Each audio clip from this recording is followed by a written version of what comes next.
going on, guys? Welcome to this podcast. We're going to talk about the waivers ahead of Week 11. We've got, I don't know why you're turning that thing around. That's Week 9. Oh, yeah. Let's get Week 11 going here. Cool. There we go. But yeah, there's some good ones out there. Yeah, there's a few that, surprisingly enough, I thought that Ramondre Stevenson would be much higher percentage owned than he is currently. 32% in Yahoo leagues, 39% in sleeper leagues. So we got to talk about him. I think a lot of you guys that watch this and listen to the podcast regularly would probably already have him. But again, in 60+% of leagues, basically everywhere he's available. So he needs to be rostered everywhere. Like we've said in previous podcasts, the Nick Chubb Kareem Hunt comparison with 1A to 1B. He's a must-own. Like you said, he's rostered in 30% of leagues, essentially. Yeah, 30%. Across the board, sleeper Yahoo. He went nuts this weekend for 99 rush yards. 100. Was it? Oh, yeah, 100 yards. 20 for 100. That's right. Holding 4 or 5 targets. Yeah, two touchdowns. Hell of a performance with Damian Harris out. He looked awesome. Yeah, he did. And here's the thing. New England is a team similar to Cleveland, right, with the Chubb and Hunt thing, right? They're going to run the ball. You can count on it. Like, that's just what they're built to do. Bill Belichick zigged when everyone else zagged. Everyone's trying to get smaller, quicker guys up front to stop the pass. He went big, beefy. He even signed 2 tight ends in free agency. He's not playing around, and he's trying to run you over. And we've seen it really start to work lately. Ramondre Stevenson, in my opinion, and this might just be a fact at this point, he has ensured himself a heavy workload, at least a 60-40 with, if he's the 40 with Damian Harris being the 60, I could see that moving forward. Yeah, he is must own. And a quality flex play from here on out. Obviously, Damon Harris is going to be back next week. So he's not a bona fide RB1. But if you need RB help and you need a strong flex play, I think Ramondre Stevenson is your guy. Yeah, he's a must own if he's not already. Yes. Who else you got? A.J. Dillon. So you think what's his availability? Yeah, a lot of guys. I drafted him. So if you didn't draft him and he is out there, you need to pick him up. Aaron Jones, of course, we know is out at least 1 week, maybe 2. And A.J. Dillon is a bona fide RB1 in the time that he will get as starter in Green Bay. He went nuts this week. I expect the same. Yeah, pretty much the same. It'll look an awful lot like that, and maybe not to the extent of the big pass catch and everything like that, and 2 touchdowns. But he's owned in 67% of leagues, so yeah, a third of leagues he's out there available. So if he's there, you have to get him. He could even be someone that you trade for, just to have, just in case something else comes up bad with Aaron Jones and his injury, and maybe down the stretch, you never know. He's obviously a quality player to have on your team right now, if he's available. Yeah, for sure. Justin Fields is one that I'm thinking is Justin Fields and Cam Newton. I think that both need to be owned. Fields, we probably saw some of your league mates grab him last week after that Monday Night Football performance. The only problem with that is it was on Monday Night Football, so his own percentage shot up to 38%, but that means he's still available in over 60% of leagues right now. So if you're looking at Fields, available in your league, and you don't have even if you do have a bona fide starter at quarterback, I'd still look to add him and just take him away from what can hurt you in terms of what other people can grab. And also, maybe that means you can trade your bona fide starter and rock with Fields the rest of the way. Yeah, if we see him, string these together in terms of good performances. The next 2 weeks, he's got the Ravens and the Lions, who both have pretty soft pass defenses. So, he's got some strong matchups ahead fantasy-wise.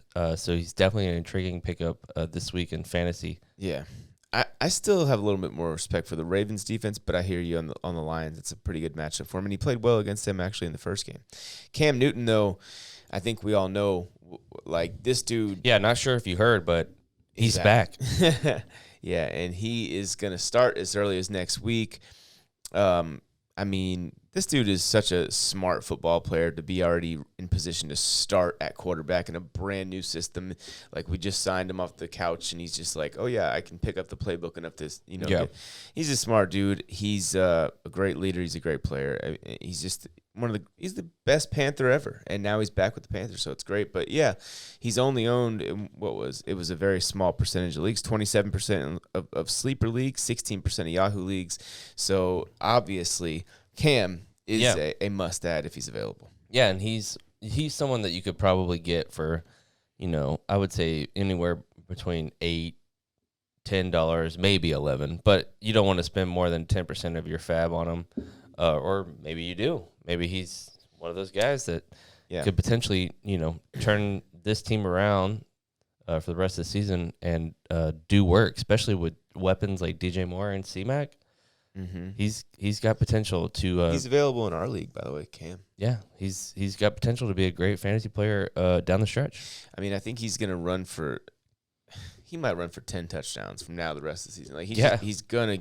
When they get down there, it's just so hard to do anything else because he's just so damn good as a goal line runner, and that it just everything opens, especially when you have Christian McCaffrey standing next to him. He can fake to McCaffrey. You have to respect that. And, so Cam obviously has to be owned and might just be league winning in terms of true ceiling from just adding Cam at the quarterback position. So I would definitely prioritize Cam over Fields for sure, but I think both are worth an add for sure. And let's see. Go ahead. I was going to say, who else you got on your list? So I have, believe it or not, here's two guys I like running backs. I like Wayne Gallman, if just for a short-term kind of Band-Aid, maybe start in place of someone on bye week. With Cordero out, Gallman came in and carried the ball. I mean, touched the ball 15 times in that game. So he's not owned at all right now. Yeah, they definitely like him better than Mike Davis. So yeah, he's been just had it out for Mike Davis all year. But, hey, I mean, clearly Wayne was who they went to with Cordero out. And so, I mean, I think he's definitely he's going to be the guy that gets the volume over the next week or two or however long Cordero's out. Or at least it would appear that way. It'll at worst, it'll be a 50-50 split with him and Mike Davis. So he's got value in that regard. I just think that there's upside with Wayne. I don't know. I just feel like he could be the guy in that backfield with Cordero out, and I think even when he might even earn himself that type of a role, even when Cordero comes back, then you can really do what Cordero does in terms of just having him be running back sometimes and then receiver sometimes and basically just swap out Gallman for Mike Davis. That might happen in Atlanta. Yeah, Gallman had fairly good games when he stepped in for he Saquon played well Barkley. last year. Yeah, he did play well last year with the Giants. So I think that he might just be a little – I don't know if he's better than Mike Davis, but he's maybe they like him more, in that. I mean, he outcarried him 15-4. So right, that's very true. They definitely like him better than Mike Davis in Atlanta. Tough matchup this week with the Patriots coming to town. It's gonna be rough. But yeah, intriguing play with Wayne Gallman with Cordero Patterson being out. Yep. Another one I like is for running back. The other one I was talking about is Jeff Wilson. Only owned in 27% of sleeper leagues. Look, he carried the ball 10 times in his return game tonight, which was his first game back. And to me, that's encouraging because even though Eli Mitchell carried it 24 times, and, you might not say, well, Jeff's going to be the guy there. 10 carries in his first game back as opposed to Trey Sermon just being healthy scratches over and over again. Mm-hmm. That or not even, I don't know if he's been a healthy scratch, but he's been a guy that's not playing at all, not carrying the ball at all. I think Jeff Wilson really has an opportunity. If he's fully healthy and again, 10 carries on his first day back, he looked like he could be. I think that it's not inconceivable to think that he could ultimately beat out Eli Mitchell over the final 4 to 6 games of the season or whatever. So Jeff Wilson probably should get on your roster pretty soon, and there's a decent to small-ish, medium-sized chance you can get him as a free agent But if you have a late waiver, or you're playing fob and you throw a few bucks at him, I don't think that's a bad move at all. Just get him on. If you need help at the running back position as well, get him on your roster, because you saw Kyle Shanahan made perfectly clear tonight what he's trying to do, and that's smash mouth football. He's trying to be very run heavy, and so now he actually has a second guy that he trusts, because fact is he just doesn't trust Sermon right now. So with that said, get Jeff Wilson on your roster, because he is, in my opinion, the clear number 2 there in San Francisco at worst the rest of the way. A guy I want to point out is Deontay Foreman. Yeah. Yeah, I think he is a intriguing pickup this week. Obviously, it's a 3-man committee there in Tennessee with Derrick Henry out. But Deontay Foreman, he's not a guy that's going to go out there and make a ton of people miss. But he is a steady Freddy. He might run some people over. Yes, and I mean he's a big dude. What is his stat? I mean his statistics here. He's 235 pounds. Yeah, he's a monster. Yeah, he and I think he played 40% of the snaps this week. So I know he was the leader in touches. Yes, so obviously I think they're gonna AP's more of their goal line back, but I think Foreman offers the most upside out of this backfield with Henry out. So I think he's a intriguing pickup if you need help at the running back position. Yeah, I think that, look, he's available everywhere right now, just 5% ownership overall. And I think that right now it's most likely that he's the number 1 of the committee. Yes. And if you don't have a ton of fab left at this point in the season, I mean, you can get this guy for cheap. Oh, yeah. Yeah, absolutely. If not for free. But, throw a few bucks out there, try to get him on your roster if you need the help. Yep. Another guy that I like, and I like him a lot, actually, is, and I mentioned this I think it was last week or whatever, Cole Kmet. Okay, he just had a bye week. Maybe he's available still, because he's been, what'd you say his targets were the last 3 games? 21 targets or something like that? He's been trending up very much in the way of getting targeted. He's a guy that's playing 90% of the snaps some weeks, 77% last week against Pittsburgh, but he had his best game of the season. He was targeted 8 times, caught 6 for 87 yards. Last 3 weeks, 6, and 8 in terms of targets, so that's 20 over the last 3 games. And I think that when you look at just where he's only 19% owned in sleeper leagues. So as a matter of fact, his ownership went down 3% this week, and that's because he was on bye. People panicked, and they picked him up last week, and they said, he's on bye. I need a roster spot. Cut him. Because when you're on bye, you don't score any fantasy points, so people forget about you. But I think Cole Kmet could be a legit low-end tight end one. Yeah. I think that he's absolutely got that in his arsenal in terms of range of outcomes. And, so I'd get him on your roster if you need. We all need tight ends, Dan. Basically all of us. So get him on your roster, and I think you will be happy with what the rewards you get from the acquisition cost there. Another tight end waiver pickup that I am gonna hammer down. I think we went over him last week. Is Dan Arnold, and we have to go over him again because he's still available. 7+ targets in the last 4 of his last 5 games. He's been incredibly productive. He's a top 10 guy the last 5 weeks. I mean, he is a low end tight end 1 based on volume alone. He seems like the guy for Trevor right now. He had 5 for 67 in this one, 2-point conversion. Look, he isn't a guy that's going to go out there and just lead you to the Holy Grail championship. But he's definitely someone that needs to be rostered and looked at and potentially started. He's a startable solution if you are desperate at tight end. Yeah, he is a viable starter, especially coming along here in the last 4 of the 5 games. So if he's out there, pick him up. Like he's only rostered in 26% of leagues. That's crazy. Like, what are people waiting on? Yeah, he's I don't know. 35% in sleeper, but even still, he's averaging 8 targets a game in the last 3 weeks. He's shown us now 3 straight weeks of over 60 yards or more receiving, and 10 targets, 7 targets, 7 targets. So he's averaging 8 a game. So get him on your roster. It's got to happen. I can't believe he's still this much available. It's wild. Yep. And he's also available in one of our leagues. So.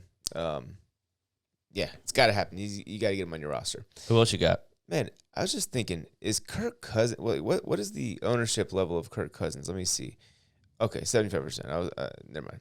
But no, I do have more. I want to talk about maybe somebody that can be revitalized, and that's Robbie Anderson, right? Robbie caught a touchdown. I get all that, but you saw something interesting. Robbie Anderson and who on the post game presser? Robbie Anderson and Cam Newton. Mm-hmm. Robbie Anderson is probably sitting there thinking, is it my time? Because he only had 27 receiving yards in like each of the last, I think it was 3 or 4 weeks before this one combined. I saw one of you guys on Instagram posted that. That was obviously not good, right? But that was also not with Cam Newton. Cam Newton's back. First throw Cam Newton has as a Panther goes touchdown to Robbie Anderson. I'm just saying, man, I think that we cannot be too quick to forget that with competency at the quarterback position last year, largely, Robbie Anderson caught almost 100 passes, right? So, I mean, what did he catch? Let's see, to be exact, 95 passes, right? This year he's caught 23 in 10 games. You know, there is a huge profit margin potentially to happen from now with Cam Newton, competent quarterback play at least, I think is what we should expect, as a matter of fact. And I think so, Robbie, get him on your, like, if you're thin at receiver, grab him. I mean, I don't think you may not even have to, pay anything for him right now. I think that he's a guy that we just need to get on our rosters, though. Yeah, he's definitely a good flyer that that could potentially be on the up. Because, look, he hated playing with Sam Darnold. I mean, you saw he was screaming at Sam Darnold on the sideline last weekend. He is happy as a clam with Mr. Cam. Yes, he is. But yeah, he is. Who else you got? One guy that we were talking about before the podcast started is Kendrick Bourne. Yeah, that one's interesting, right? Yeah, he's definitely someone to consider. Obviously, I wouldn't go out and pay a ton of money for him or even prioritize him, but he's definitely someone that's been coming on as of late, and especially how Mac Jones is starting to look. He could be very intriguing here towards the end of the fantasy season. Look, he had 4 for 98 and a touchdown on this one. Also had 3 carries for 43 yards. Yeah. He's turning into someone that could potentially be, a low-end flex play if you needed him. And, he's been putting up low-end wide receiver 2. Yeah, he's had wide boom receiver games. 3 numbers. He's had boom games. I mean, to the point where he's the wide receiver 32 in PPR. Yes. On the season. So he's had, let's see, games that he scored over double-digit points or more in PPR at least. This week 3 against New Orleans, he had 21.6 points. Week 4, the very next week against Tampa, he had 10.8. A couple weeks later against Dallas, he had that one catch for 75 yards and a touchdown, but that's 14.5 fantasy points. And the week later against the Jets, 15.8 fantasy points. And then this past week against Cleveland, 24 fantasy points. So, yeah, man, I think that he's definitely worth a grab at this point. I mean, he's trying to tell us something, and he's only playing 50% of the snaps roughly on average. So I could see that total jumping up there, and I could see him becoming even more of a producer. So I think that, they're kind of vying for who their number one wide receiver is going to be, and it might be Bourne. I don't know. Yep. Could be. Another receiver to consider that had a nice weekend this week is Marcus Johnson. I like him. 5 for 100. He looked fast, man. Yes, he did. He did look fast. And, here's the biggest selling point on him. If I was to try and sell you on him, the thing is, Julio has had some injury issues, right? This guy, there is a path to Marcus Johnson becoming the wide receiver 2 in Tennessee. And I think with, the chances that they may not be able to run the ball that effectively could lead to more pass attempts. And if he's the number 2 receiver in that offense, that might be, fairly decent volume. Julio Jones is on injured reserve, so he's out at least another 2 or 3 weeks. Oh, that's right. Yes. Yeah. So he could very well. Yeah, so he's tied the team in targets this week. I think he just told us that as long as Julio's out, at least he is the number 2 receiver. He's definitely a speculative ad this week, but like I said, someone to consider picking up in the I would get him on the waivers. Get him for free and just and wait and see what he does next. Yeah, I mean it's obviously a long shot that he's going to be like a main contributor for your fantasy team. But I mean, there's opportunity for him to produce. It's definitely possible. I like a couple other guys too. Receivers, Deontay Harris is one, okay, and then Gabriel Davis, highest snap percentage of the season. You guys know how I feel about Gabriel Davis as a player, but as I mentioned, he played his highest snap percentage of the season at 52% this past week against the Jets. More importantly, he caught 3 passes for 105 yards. So he had the blow-up game that kind of I've been waiting for as someone that was a fan of him as a late-round pick this fantasy season. But I just think that they needed someone else to step up, and it's no coincidence that right after they clearly needed someone else to step up, they went to the well of a guy that they've already had on the roster in Gabriel Davis, and they went to him, and it worked out just fine, right? He's a really, really talented player. A guy that was a 4th-round pick, I think, just last year, He's caught 7 touchdowns as a rookie, and he's a big play threat. That's just what he is, right? And last week against Jacksonville, the previous week against Jacksonville, week 9, he played 28% of the snaps, was targeted twice, 0 catches, right? They said, let's get him more involved. So here, I've seen this pattern 1,000 times in fantasy football, right? 28%, right? And then the next week, 52%, and then the next week, 62%, and then boom. Now, so just be a week early on him, and you're not gonna have to spend any waiver position or anything like that, or any fab or nothing. I just think that it would be a good idea to get him on your roster, wait and see what happens. If he doesn't do shit next week, cut him and fill that roster spot with someone else. But also Deontay Harris. I mean, they need someone desperately there in New Orleans to step up and be the guy.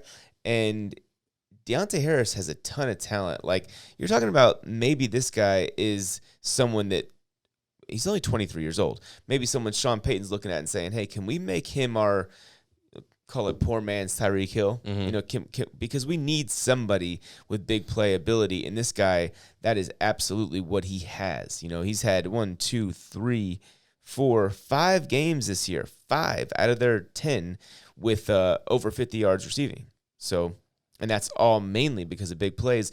In the past 3 weeks, he's seen 7 targets, 8 targets, and then 4 yesterday. But those 4 were for 3. He caught 3 of them for 84 yards. So he's the dude that I think might just be someone that surprises later. So I would again say to go ahead and get him on your roster, because it'll be for free. All my guys are for free. I'm telling you guys, the cheapies, and I think that they could really turn into something, because I don't think Marquez Callaway is the number 1 receiver there in New Orleans.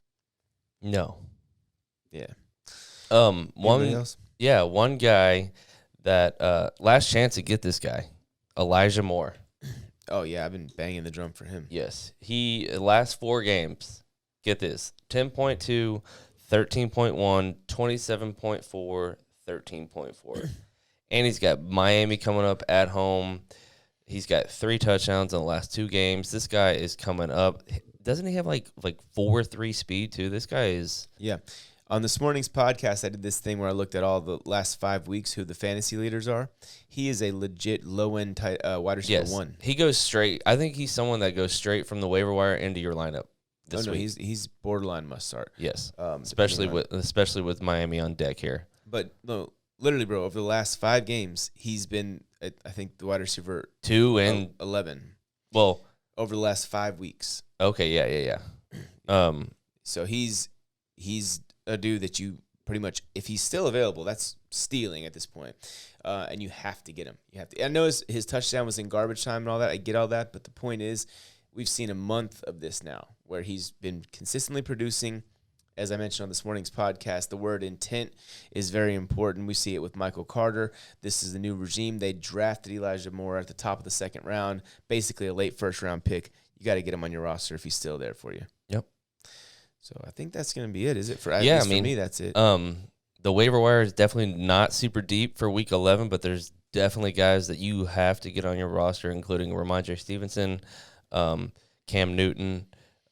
Who else is a must-add this week? I think Justin Fields. Justin is kind Fields, of a must-add. And A.J. Dillon. Obviously, he's was drafted in a lot of leagues, but like Wayne we said, Gallman. Yes, Wayne Gallman also absolutely, especially with Cordero out. They got a tough matchup. But yes, that will pretty much wrap it up here for week 11 waiver wires.